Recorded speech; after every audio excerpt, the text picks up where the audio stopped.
Welcome to the tnAchieves Virtual Community Service webinar. These webinars are designed to provide you, Tennessee Promise students, with an opportunity to learn more about college success tips, careers in your potential field of study, and other topics we think you will find interesting while you are navigating your educational journey. These webinars will also help you complete your community service requirement while it may be difficult for you to do so at this time. A few housekeeping details before we get started. By logging in as a tnAchieves student, we are able to track your attendance and how long you remain actively engaged during the webinar. Once you complete the webinar, you will automatically be given credit for 1 hour of community service. We will track how long you watch, and if you do not watch the webinar in its entirety, you will not receive credit. You do not need to complete the community service form for these webinars. tnAchieves will log your hours for you. tnAchieves staff and partners across the state are providing important insight and information we think you will find entertaining and informative. We hope you enjoy this new series of webinars.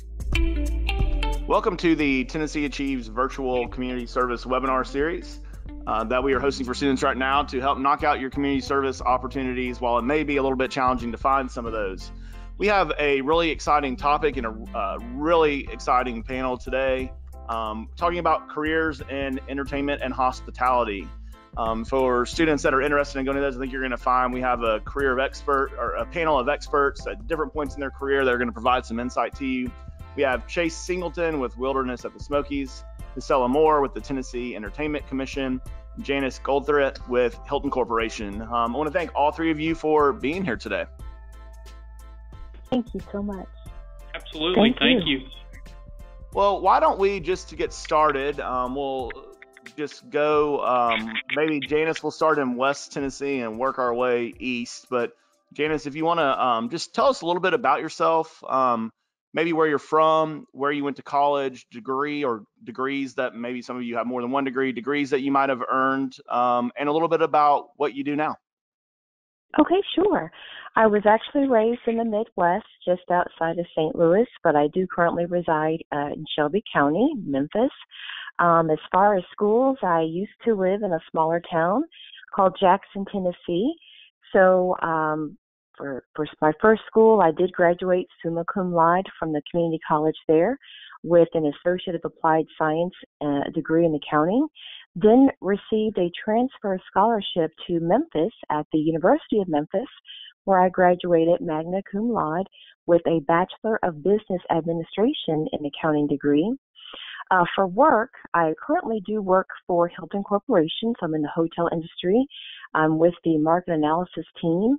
So basically, we ensure that the company grows their pipeline of hotels in a responsible way. So what that means is we help to ensure that a new hotel does not literally kill the business of an existing hotel. And as far as a career summary and how I got to where I was, my foundation started with accounting, particularly in audit, both internal and external, and before I finally settled working in the hotel industry.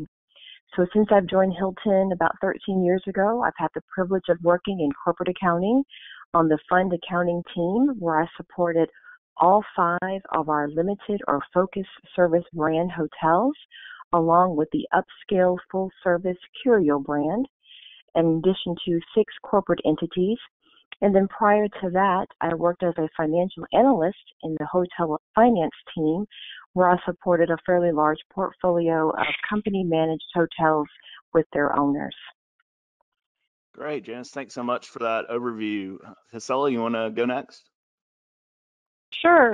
My parents are from the Republic of Panama, and my dad joined the United States Air Force and served for 29 and a half years. I was born in Waco, Texas, and my brother was born in Murfreesboro, Tennessee.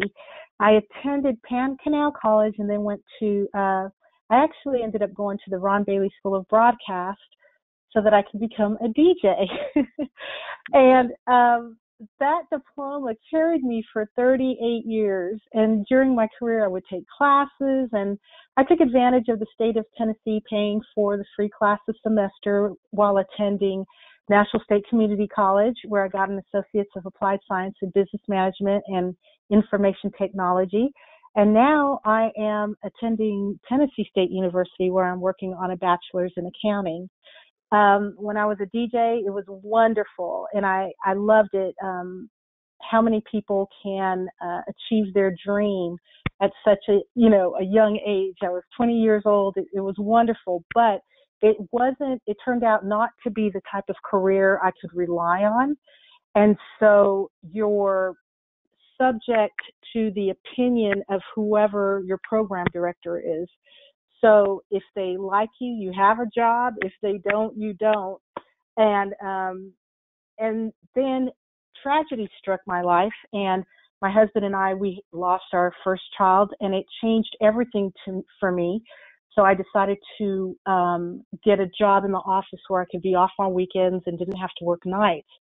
So from 86 to 2004, I worked in radio, but I changed. I worked in the front desk. I wrote commercials, produced commercials, backed up accounting, promotions, and occasionally filled in on air.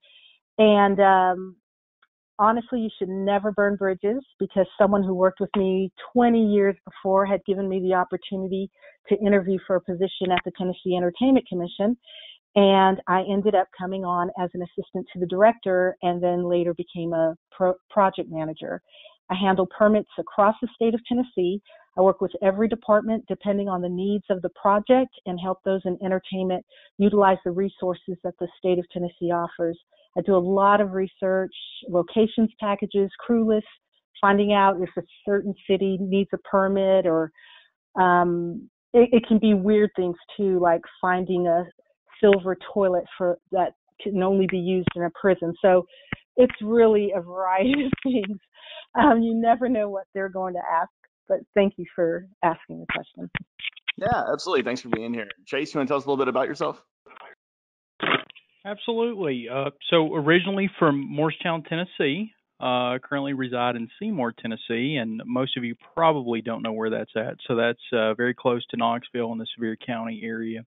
As far as my education goes, I have 2 certificates from Walter State Community College, public safety emergency medical technician and public safety law enforcement officer. I also got an associate of applied science in law enforcement from Walter State.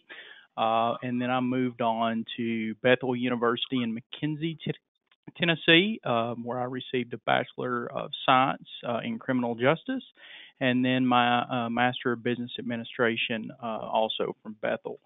As far as how I got to where I am, I started in the hospitality industry in 2007, actually as a lifeguard at Dollywood Splash Country. I'm sure most of you are familiar with Dollywood, the dry park. And then in 2008, I joined the opening Wilderness at the Smokies team.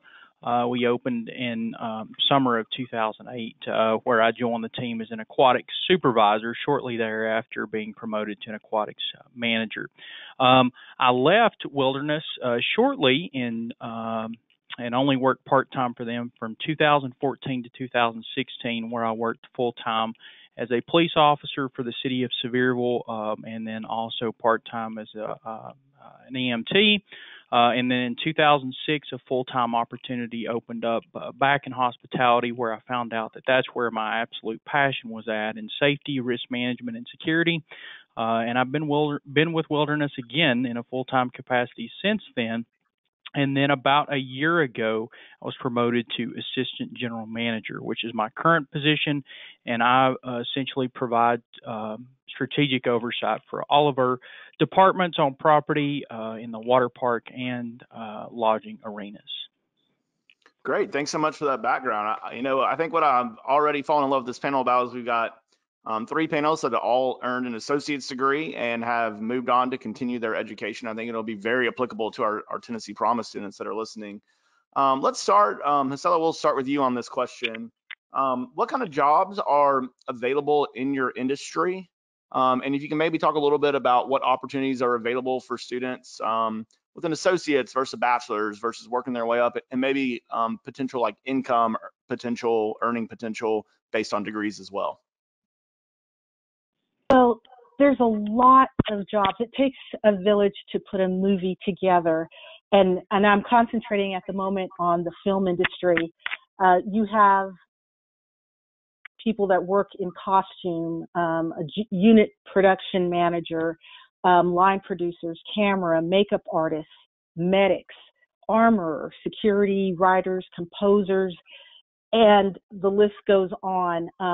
We have a couple of directories that Tennessee offers. The Tennessee Production Directory is a place where everyone can list their skills, and when productions come into the state, they look there for the crew positions that they need. And so one of the things that if you look at, there's a film crew technology program. So if you're really serious about getting involved, there's through Tennessee Promise, you can get through Columbia State. It's a below the line program where they actually teach you everything that you need to know to be able to work on the set. So the minute you graduate, actually while you're in the program, they'll make sure that you're getting your experience along the way so that the minute you graduate, you can just jump in. And even though I'm talking about just the film crew technology program, it doesn't matter, honestly, which school you select, because there's a lot of programs in TCAT, like the Administrative Office Technology. You know, there's an office, a set office, where they handle everything in, like, human resources, and there's people that work there in accounting. There's building construction certificates that you can also get at TCAT, and believe it or not, it's a special skill to be able to build the sets, tear them down, and literally, I've been on a set like in the morning, and it looks like a lawyer's office, and then in the afternoon, it's now a hotel room. So it's a special skill that you have to have. So the education works hand in hand with the experience that you're getting along the way. If you have a high school diploma and you want to start, and that's all you have, you can start as a production assistant usually.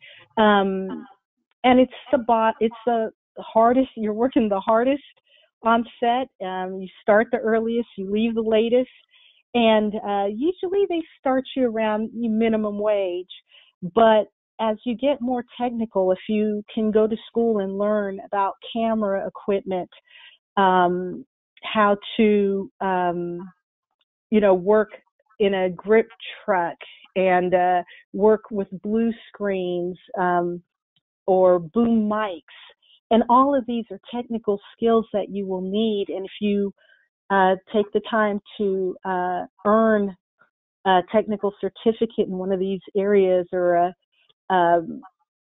go further and learn, to get your bachelor's degree, it's only going to help you along the way. So just remember, it works hand in hand with the experience and the school. And some people, after they have learned everything that they can learn, they decide they want to teach, and having a bachelor's or a master's degree in the future will allow them to be able to teach some of the skills that they have learned. So if you just went to the experience route, you wouldn't be able to teach later on if you didn't have the bachelor's or the master's degree. So there's a lot of different ways that you can do it, but definitely taking advantage of the certificates that Tennessee Promise offers will help you get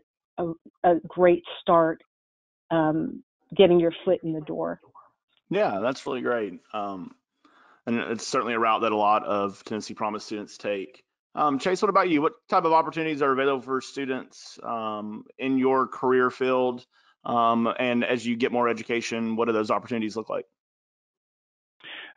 Sure. An overview at the entry level would be positions like a front desk clerk, or perhaps a lifeguard, a housekeeper, a prep cook, very, very entry level, but there's certainly a lot of opportunity to get your foot in the door. Again, like I mentioned earlier, that's how I got my start as I graduated high school, was as a lifeguard. That put me where I am today. As far as income for a high school graduate in our business, you can expect to be paid anywhere from $8 to $12 an hour. And as Mrs. Moore said, with more education, especially that technical certificate or perhaps even an associate's degree, your income's going to increase. Technical certificates in our business would perhaps set you up for a position in IT, accounting, or even our maintenance department. With the associate's degree, that's going to go another level and get you into the entry level management positions. And that covers a broad range of all of our departments that we offer. And then even a step further with the bachelor's degree, that's going to get you mid to upper level management, and then some after that. As far as what those salaries look like, with a technical certificate, you can expect to make anywhere from $14 to $18 an hour. With an associate's degree, anywhere between $35 to $40K a year, and with a bachelor's degree, $40K and up for Wilderness at the Smokies. Great. Thanks so much for that overview of opportunities that are available for students at Wilderness at the Smokies. Janice, what about at Hilton? What type of opportunities are available for students once they graduate, and maybe based on types of degrees, what is available for Tennessee Promise graduates? Well, yes, since Hilton is a global hospitality company, they've got a portfolio that includes 18 global brands, and they've got their customer loyalty program. So really, the opportunity for types of jobs is almost limitless. Basically, there are two different core paths. You've got the hotel level or hotel operations, and then you have the corporate working, probably in an office or working remotely directly for the corporate office. Both paths have a variety of opportunities, pretty much anything you can imagine. If your passion is IT, customer service, accounting, sales, marketing, maintenance work, that's available on both paths. The hotel path, of course, has much more flexibility, very similar to Mr. Singleton's comments. At our large full-service hotels and resorts, you can also pick up jobs in culinary arts, barbering, nail tech, spa. I mean, you name it, it can be done, even animal care.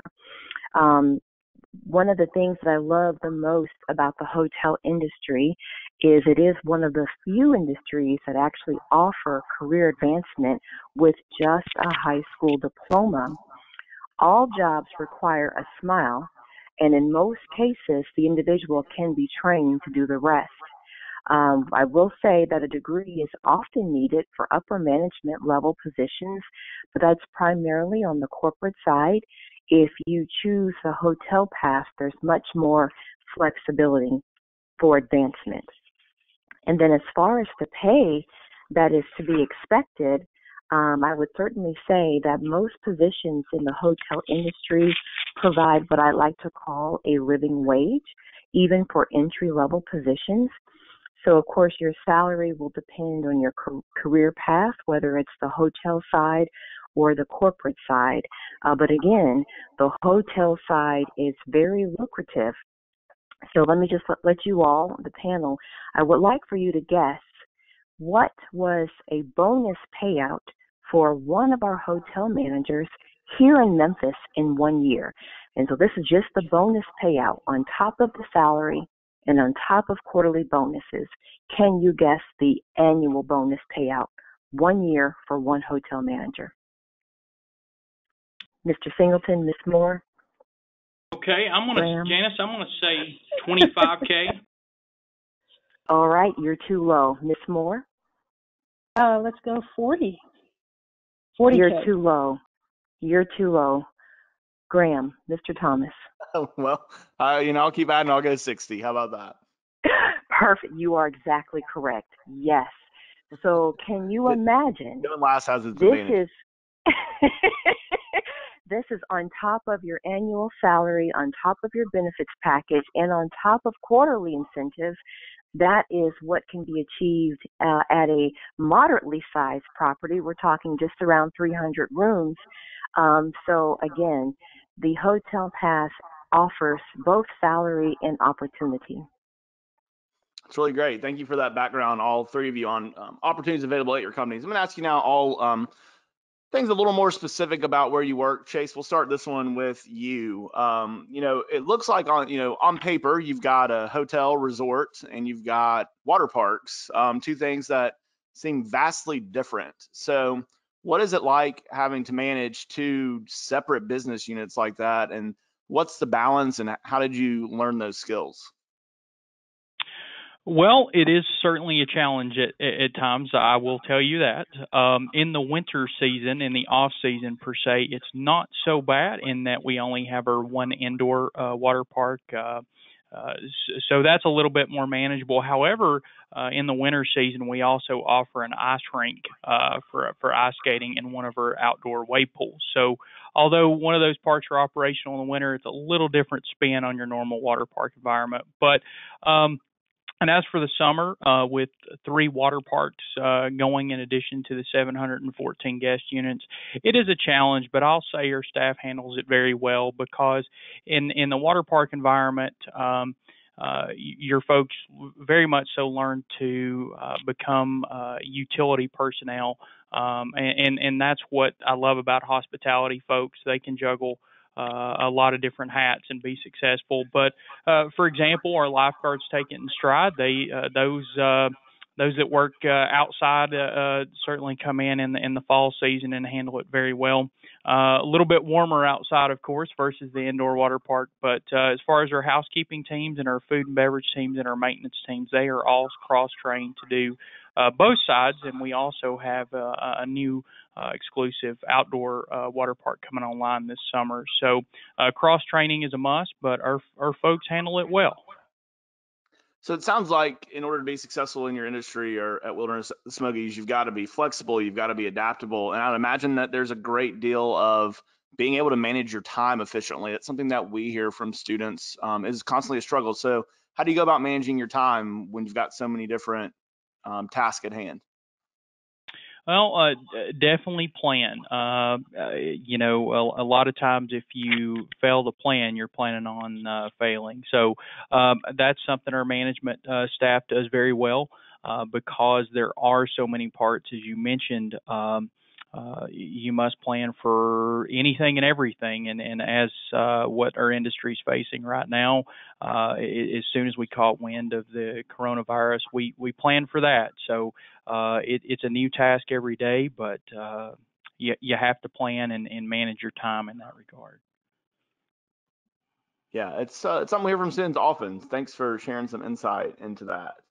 Janice, I know one of the things that's really important at Hilton, because Hilton has been so involved with tnAchieves and with Tennessee Promise, is that Hilton has this really great sense of pride in their community and that they're giving back to Memphis and you're giving back across the state. As you know, tnAchieves is built on a foundation of giving back with our volunteer mentor program and our students completing community service hours. Why is that so important to Hilton? Excellent question. You know, Hilton has kind of a motto that they're calling it the Hilton effect, and that is the positive world-altering impact that the company has had already on the billions of lives and thousands of communities around the globe. They feel that they want to be able to enter new travel markets and then bring people and cultures together to make the world feel smaller. So one way that we can make the world feel smaller is by supporting our local projects that will make a lasting positive impression on the communities, because that's where we live, work, and travel. I love that motto. And we're certainly appreciative that tnAchieves is one of the organizations that Hilton has really supported over the years, and can't thank you enough for oftentimes heading that up for us. So let's talk a little bit about your role, or the role of maybe the Entertainment Commission. It seems like part of the commission's job and mission is really to sell Tennessee as a great place to make movies and TV shows, to record music, which means you're selling kind of an intangible product, right? Your customers aren't getting anything back in return that goes into their hands. So What is that like? How did you develop that skill? I think it's a really important skill set. And like, why is Tennessee such a great place to do business? The good part is that we have a great state to sell. Creators make up the state of Tennessee. We will always have songwriters, artists, photographers, musicians, singers, and actors, to name a small part of the talent here. We sell the rolling hills of Middle Tennessee, the Smoky Mountains in East Tennessee, the history and texture of West Tennessee. We sell that Tennesseans are still excited about film, and you will get so much more if you film here than in another state. It's less expensive to film here. For example, it costs $25,000 a day to film in the state capital in Georgia. But here, it's free to film in the state capital. You may have to pay for personnel to have like security or have a historian with you, but the capital itself is free. And we sell that we have over, did someone say something? I was saying that's really cool. Sorry. We sell that we have over 103 state and natural areas that are available to film. And to help sell the state offers a 25% film and TV incentive. Feature films spend a minimum of $200,000 in the state, and they get back 25% on their qualified Tennessee spend. And what a qualified Tennessee spend is Tennessee residents and Tennessee vendors. The more Tennesseans they hire, the more they get back. And for TV series, they will have to spend a minimum of $500,000 per episode, and they'll get 30% back on Tennessee residents and Tennessee vendors. Does that help? Oh, yes, absolutely. Thanks so much for sharing that with us. I want to ask you guys to continue to kind of stay on topic about your about your current careers. What is maybe, Janice, we'll start with you this time, a misconception about the work that you do, or maybe a question that someone asks? I mean, I would assume people think about working at Hilton, they only think about working in a hotel. But what are maybe some misconceptions about the work that you do? Yeah, that's very true. Sometimes the titles can be misleading. So, for example, while working in accounting as an accountant, a lot of people assume that we do math and that we like math. I hate math. I can't say it enough. So accounting is not math, people. Accounting is not math. It is logic. It's just a logical way to record a business transaction. The team that I work with now, market analysis, they hear the word market and they assume that that means advertising or marketing, maybe even sales. Again, I'm sorry, I am not that creative. I can't do that. So in my world, market means cities, plain and simple, the city that we're going to put a hotel in. So that's a lot of the confusion that I'll sometimes get in our world, and it's because, each industry does kind of have their own jargon to work with, and the hotel and entertainment industry is unique from all others. Thank you so much for sharing that. I've always thought of accounting as math as well. I know I struggled through an accounting class in college, so I know that it's certainly a skill set that is appreciated by a lot of employers. Miss Ella, what about you? I think of listening to you talk like you're probably hanging out with movie stars all day. But what else are you doing? And maybe just side question out of curiosity, have you ever met anyone really famous? I have met some famous people. I've had the opportunity to meet Dolly Parton, and the thing about our office is people always say, well, it must be nice to work in the entertainment industry, or good for you, how did you look up on that job? But they think all we do is go to premieres and walk the red carpet and hobnob with the stars. But the truth is I do a lot of paperwork. We manage expectations of those in entertainment with those in government, state government, and we try to make sure both sides feel comfortable going forward when it comes to permits. And if you just can't imagine, just picture if there's a director or a star that you really want to work with, and you finally get that opportunity, but what they need you're not able to give them at that time. That's not fun.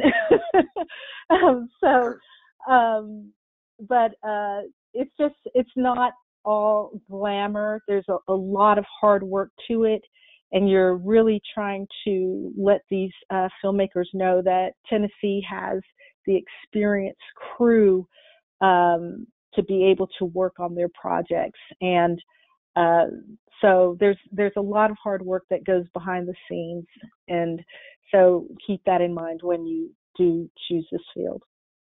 Yeah, and I know that you also, the commission, and maybe not you specifically so much, but you're also selling Tennessee as a place to record music and produce music. Is it a little bit easier with our Oh reputation yes, as Music City and Memphis with their rich history and Appalachian culture? And is it a little bit easier job? yes. Selling Tennessee with music is an awesome part of our job, and one of the things that we came up with, and there's three of us. By the way, I have to mention my executive director, Bob Raines, and Corey Johns, who works over our interactive digital media. There's because entertainment covers so much. So one thing I haven't mentioned is the animation, education, technology, gamification, music distribution, and video and virtual reality and augmented reality. Those are all areas that you can also look into. But and I am so sorry, I got lost it in that. Please repeat the question. I was just wondering, is it a little bit easier to sell Tennessee as a place to do music with, Music City and the rock and Yes, roll history in Memphis and all that? sorry about that. One of the things that I wanted to cover was that Tennessee has really gotten into scoring. And so we have an incentive, a scoring incentive now. So some of the top video games have moved from scoring in London or LA, and now they score here. And we're talking about games like Madden and FIFA and Fortnite, Call of Duty.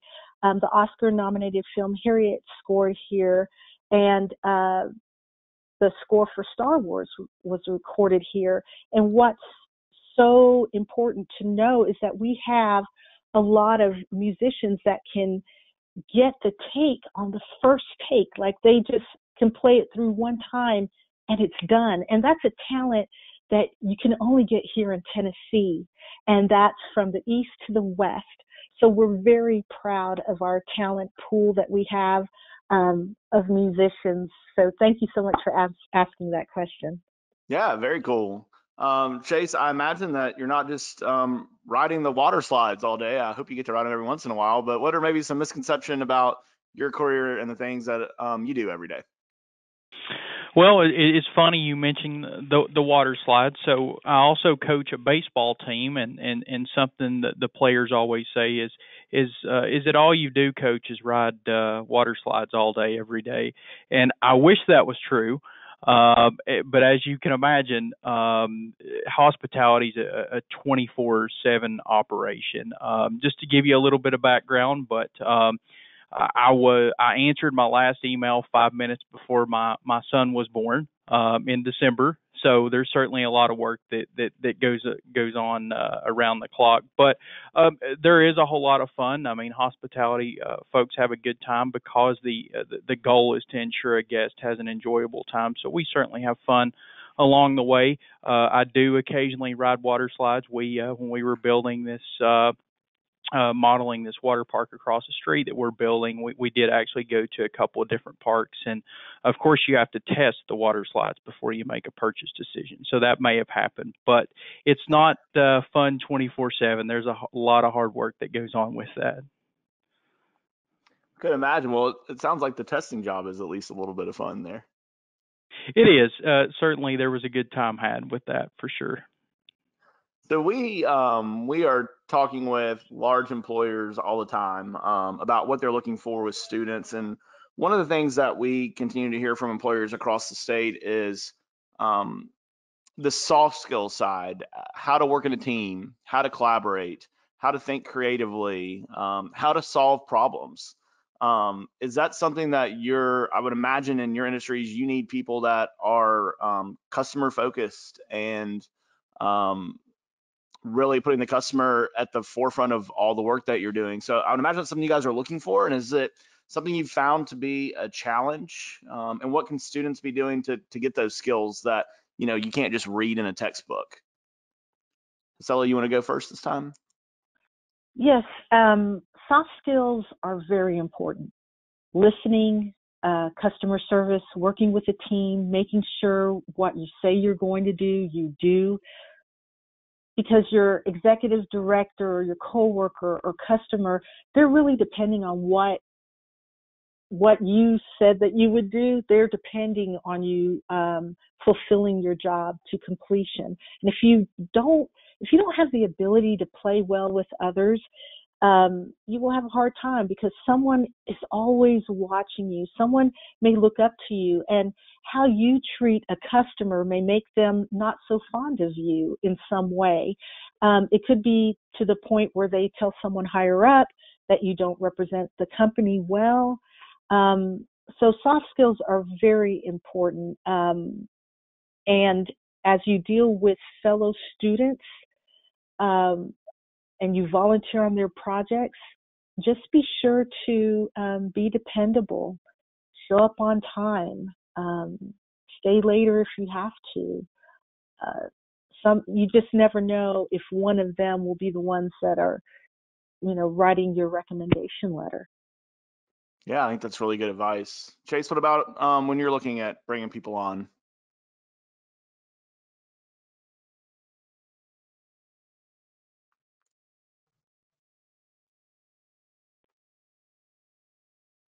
Chase, are you still with us?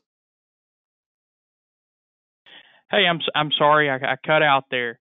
So hospitality relies so heavily on teamwork, and the departments are like the pieces to the puzzle, and you got to have all the pieces to ensure that you can put the puzzle together. So, and ensure that guest has a good experience while they're with us.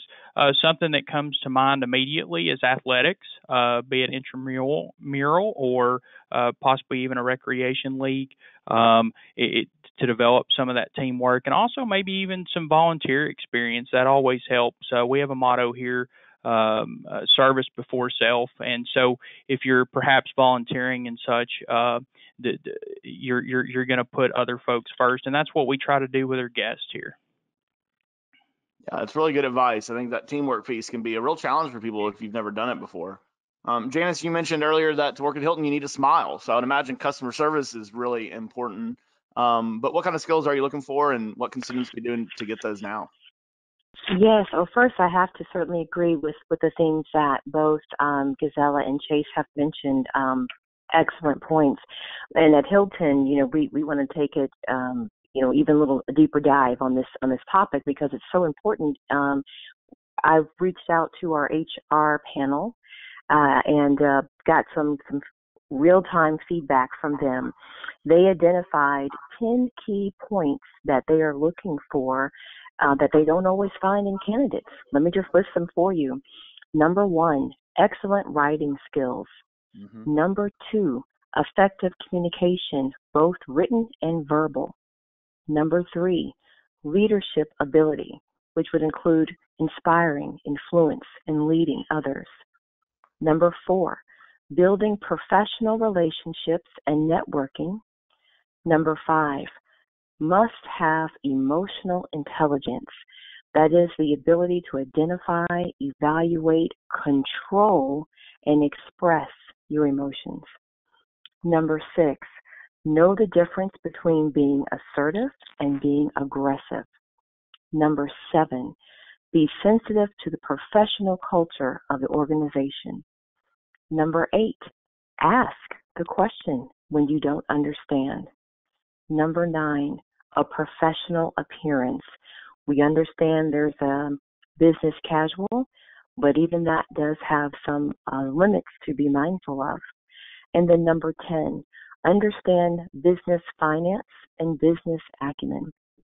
So I would encourage students, things that they can do now is, number 1, stay in school, stay in high school, get the best education that you can. That English class, that is not nap time, that's not playtime. Really take that class very seriously and learn the English language well, and practice communicating. The second point from our HR team was effective communication, both written and verbal. So I would even suggest, get used to kind of thinking, writing, and speaking in complete sentences, because in the professional world, the shorthand texting, just doesn't cut it. And going back to the soft skills, I like how one of our SVPs put it, humility. She's looking for a candidate who is humble, which basically means that they're willing to listen and they're willing to learn.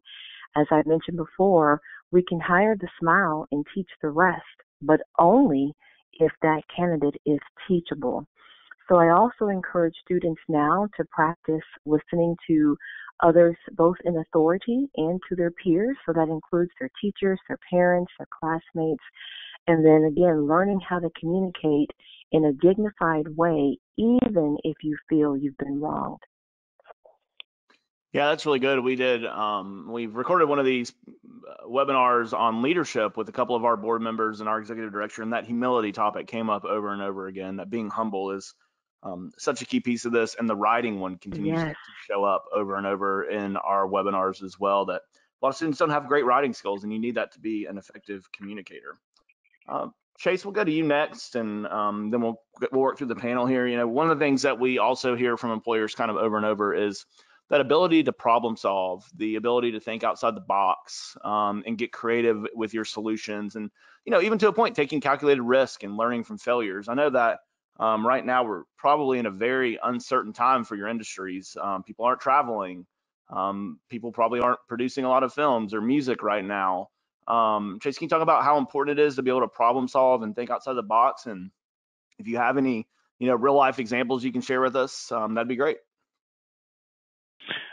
Sure. Well, right now, obviously, this is a tough time for hospitality as a whole. Our property's obviously currently closed, and we're just looking towards the future. We're currently looking at a social media campaign, and we titled it "Looking Forward to Brighter Days Ahead." So, with that being said, this was one that threw us a curveball. I think it threw everyone a curveball. So. We've had to react the best we could, and basically what we're doing with this is, going ahead and looking towards the summer. We're also currently table topping a promotion where we can give back to those in the healthcare industry that have served us during this epidemic. So.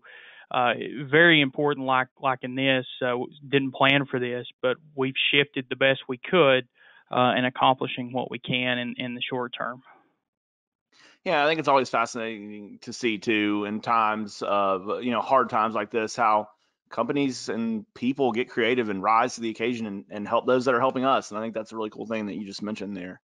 Janice, what about at Hilton? What is it important to be able to problem solve and to think on your feet? And if you have any real life examples, that'd be great.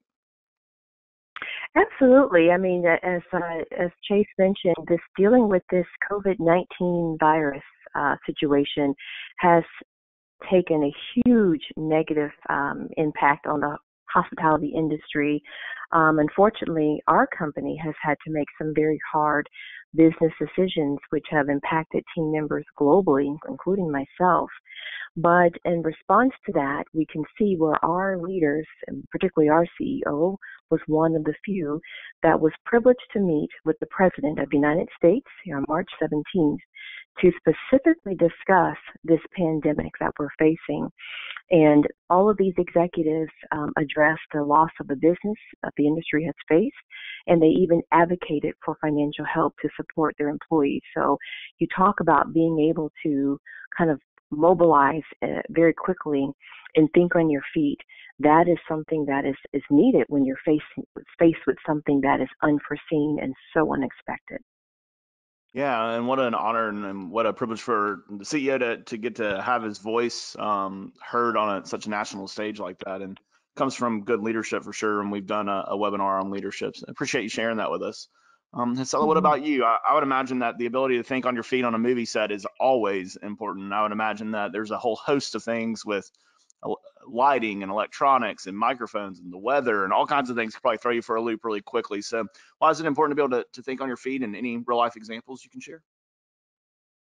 It's very important to be able to think on your feet because everything can change minute by minute. Hence, with everything that we're going through with COVID-19, I'm trying to think of a good example, but one of the things is that when you have a set, there's a chance that you're going to lose your location. If you lose your location, then you have location managers and scouts that have to find another location right away. And there's no, you just don't have time to have anybody like dragging their feet. Everybody has to, yes, we had this park, but now we have to go here. And everybody has to switch gears right away. The Tennessee Entertainment Commission is under Economic and Community Development.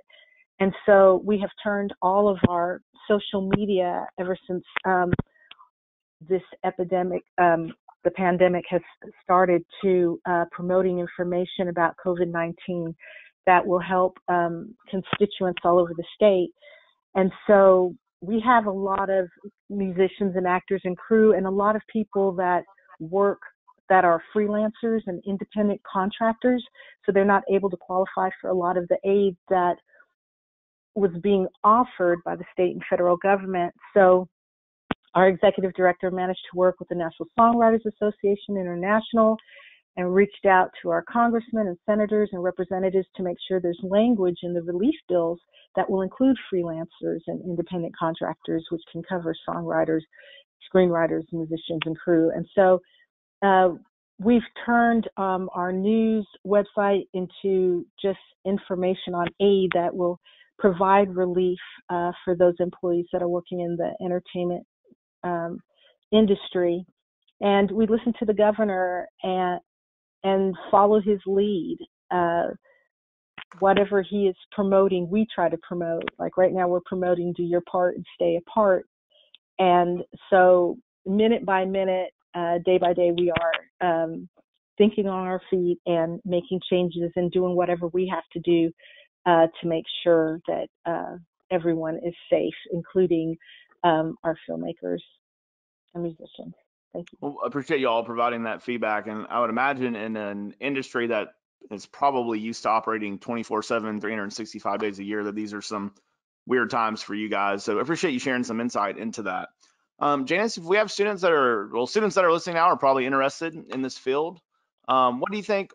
What does the job market look like for them here in the next 5 or 10 years? And what can students be doing now to prepare for a job in this industry? Okay, actually, I feel very optimistic about the future of the hotel and just tourism industry as a whole. I'm very hopeful that within less than 5 years, the whole industry will be back on track prior to where we are now. And in 10 years, I certainly expect to see more hotel brands being available. I mean, the hotel world is really redesigning itself to cater to very specific guest needs and preferences. So that naturally will translate into just even more job opportunities and the need for more innovative thinkers. So again, as far as what students can do now to prepare, finish high school. Number one, must finish high school. And as I said before, do your best to learn well while you're in school. Because again, in this industry, if you feel that college or even getting a technical skill is just kind of not your thing, that's okay. If you can smile and be teachable, then we have a job, a good job waiting for you in the hotel industry and at Hilton corporate. So we encourage our students to please just finish high school and do well, and then we'll take it from there. Great, thanks so much. So what about in your industry? What does the job market look like, and what can students be doing now to prepare? The market looks, right now, everything has come to a halt, but what's so beautiful about it is that there are people coming up with innovative ways to still be able to produce content. And so once all of this is over, and hopefully that will be soon, everyone loves entertainment. And so from those making YouTube videos to million-dollar productions, consumers of entertainment love to watch something engaging. So, and there will always be a lot of work for people that that are working in this industry. And so I am going to agree with Janice, finish high school. That's the most important thing that you can do to prepare. Talk to everyone about their careers, because you never know what will light your fire, and you won't know about it until you hear someone talk about it. So keep studying, even if you're not 100% sure this is a route to go, because every bit of experience that you're going to get is going to help contribute to making you a success. And it's not always what, you may choose accounting and you're working in accounting. Well, I'll give you an example. I do work in with the Entertainment Commission, but I work with every single department within the state of Tennessee. I work with all their legal departments. I work with historians, sometimes judges. And so you may think that studying this one particular subject isn't going to get you to a goal that you're trying to reach, but the truth is still keep studying it, because I can think back every single thing that I've ever learned I'm still using to this day. So please just be open-minded. Select a career path and just go in that route, but you'll and just keep talking to people, because you just don't know where you're going to end up, but your experience is going to just carry you to where the thing is, everybody has their own story, and they have their own way of making it to where they're at. And Chase and Janice and I, all of us, we all have different paths that we had to take to get to where we are, and so it's not the same for each person. So just be open-minded, but keep moving forward the whole time that you're learning. Yeah, that's great. Thanks so much. Chase, what about you? If students are interested in this particular field, what can they be doing now to prepare? Well, I'll agree with them. I think it's so important to continue your education, graduate high school, and continue from there if you desire. I think folks are always going to enjoy their leisure time, no matter the climate or the economy. So I definitely think when the pandemic is over, like they've already stated, hopefully this is sooner than later, I think folks are going to be ready to take a vacation, and hopefully that they choose to do that in Tennessee. But I do think something they can do in the short term to try different roles and such is whether it be in the summer or the off season in a part-time capacity. I think it's a good idea to try different departments in the hospitality industry, be it in the water park environment or the lodging component, like Janice is in, or on the government level, seek out the opportunities, be it on an hourly level and at an entry level position, or even some internships to really get a feel for what the industry has to offer while they're continuing their education. Yeah, I think that internship piece is really good advice. Well, I appreciate you guys all sharing some kind of industry-specific advice here. So what we do is we always wrap these up with 3 specific questions. We kind of call it our lightning round.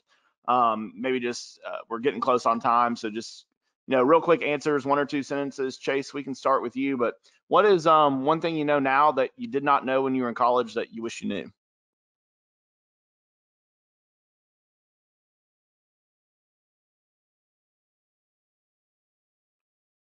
Chase, did we lose you again? I'm sorry, I'm here. I think definitely to seek out scholarship opportunities in Tennessee Achieves is a great way to get that head start. So because college can be a financial burden if you do not do it the right way. Yeah, really good advice. Zella, what about you? I wish I knew that that I would still be going to school at this time of my life. If I had known, I would have just finished a long time ago. So my advice to you is not to be like me, but to actually to stay, start your course and finish it. And I think that would be the one thing I would say is to just stay your course Yeah, and don't let anything stop you from finishing. yeah, it's really good advice. It gets hard for everybody. If you're in college, there are math tests are hard, writing papers is hard. Things going on at home can make it really difficult. So I think that's really good advice. Janice, what about you? I have to agree with Chase and Gazella. Please avoid student loans. They are a trap. They take a long time to pay off. I'd rather the students invest time looking for and applying for other scholarships and other financial aid sources. And as Gazella said, do not quit. Please, if you have to take a break, we understand that from school at the higher level beyond high school, but please circle right back to it. And if you feel that you're hitting a roadblock, reach out to your mentor. Please seek out help, a guidance counselor from school, or anyone else that you can contact. But please get help so that you can just keep moving forward and do not quit. We want you to finish school. It's very important. Yeah, that's really good. You guys did a really good job of kind of wrapping two of the final three questions into one. The next question I was going to ask is what would be your one piece of advice, but you all did a really good job of kind of wrapping that in. So I'm going to skip that one for now since you kind of wrapped them into one. And this will be our final question, Janice. We can let you start, but if you could do anything, if money and time was not an issue, you could do anything besides what you're doing right now, because we all know you love what you do right now. What would you be doing? I think I would love to be a TV travel host. So, Gazella, keep me in mind. Oh, I love that. That sounds like a great Because, gig. yes, I want to eat great food. I want to stay in nice places, and I want to see nice things and kind of move around. So, yes, TV travel host for me. I feel like we had a good rapport. If she needs two people to go back and forth and do this together, maybe we could be a team. Yes. Estella, what about you? What would you be doing? In the end, I'd still try to help people in some way. I love watching people succeed and reach their goals, and really there's so many different ways that you can do it. And so no matter what, I would be trying to I would be in a service industry or customer service field where I am helping someone achieve their goal. And that would be it for me. Yeah, that's Thank really you. great. It's always great to be in some type of profession where you're helping some people out. Chase, what about you? What would be the dream? Finish us strong here. All right. Well, I'm going to agree with Janice and stay on the travel theme. For me, I've always had a keen interest in aviation. So being a pilot, a commercial pilot, would be awesome just to travel and see the world. We had a couple of college presidents on one of our other webinars, and the president at Cumberland University said he would like to be a commercial pilot. So that's been a theme in these webinars. But Chase, Hisela, Janice, I want to thank all three of you for taking the time to be here with us today, and also thank you for being mentors in our program and all the time that you commit to Tennessee Achieves and our Tennessee Promise students. We really appreciate everything that you do for our program. Thank you so much. Thank you for Thank having you. us. It's a true privilege. Yes, I enjoy it. Thank you. Great. This has been a lot of fun. And to our students that are listening, I hope that you learned some things about careers in entertainment and hospitality. I know I sure did, not having much of a background in these industries. And Our panel certainly is full of expertise, and we appreciate their time. Students, keep listening here for a few more minutes to learn how to make sure that you get your community service hours logged for watching. And please consider watching more of these at www.tnAchieves.org. Thanks for tuning in today, and we hope that you have a great day. Thank you for watching this installment of the Tennessee Achieves Virtual Community Service webinar. Your attendance will be automatically recorded, and your 1 hour of community service is being credited to you. Please click Submit on this screen to ensure that your attendance is recorded for you. For this community service opportunity, you will not need to complete the community service form. We hope you found this opportunity to be engaging and informative. Please watch more of this series by visiting www.tnAchieves.org. We hope you have a great day. Thank you.